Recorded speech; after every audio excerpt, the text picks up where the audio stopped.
runtii caawa habeen weyn oo tiimkayga arrimaha gudaha oo waliba abshir oo hogaaminayo oo ku soo bandhigayna buugga ifiye runtii buuggaasoo oo hordhiciisa aan arkay waa aad buu maaragtay iftiin badan iyo waayo aragnimo badan iyo muslimiinta ayaa ku jiro maaragtay aqoontoodii iyo waayo aragnimadoodii iyo dhaxalkay ka tageen ayaa ku jiro runtii wixii meesha laga sheegi lahaa professor xasiiqa sheegay waana ku mahadsan yahay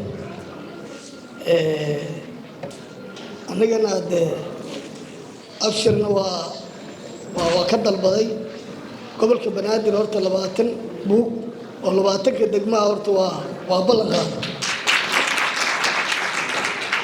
annagana waa ku jiraa ustaadku professorku maadaama uu ka tagay ninka la yiraahdo abshir maadaama xaaskiisa ka tagay ana xaaskayga buug horta u qaadaa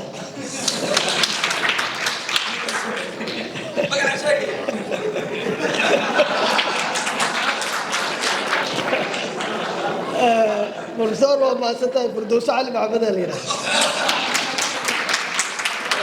والله قال marka aad uma sitiin ruti waa farxad weyn abshirna waxa leeyahay talaab fiican oo qaaday oo ku dayasho mudan abshiro anigana waa ku soo daba joogaa birtaana wada waa aragtay meelo badan waa ka sheegay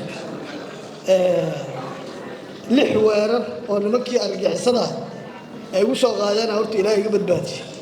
kana waa kii ugu dheeray waa hal sano ayaa horta dhaawacnaan ka dawriga ilaa Jarmal horta u tagay nimankaasuna intaas ay marsiyeen in ka badan arbaan inuu marsiyo buuggaas waa rabaa buug xasuustaasna ayaa anigana maankii igu jiro oo meel fiican soo maraya habeen inay la xafladeysaan oo aan qorshihiisa 2013 ayaan bilaabay 13 waxa uu bilaabay weerarkii ugu horeeyay wuxuu ugu dhacay 13 degmada Bulburtu markii lagu xoreeyay ugu dhacay kii ugu dambeeyay Aswaal ugu dhacay Ramadaankii hadda tagay marka wax weyn gaab weyn ku jiro meelo badan oo soo maray iyo wax badan oo la soo kulmay arbaan naftirkayga buugaas soo bandhigay abshiro horta aniga waa kugu suuq gaystay buugay waana maasay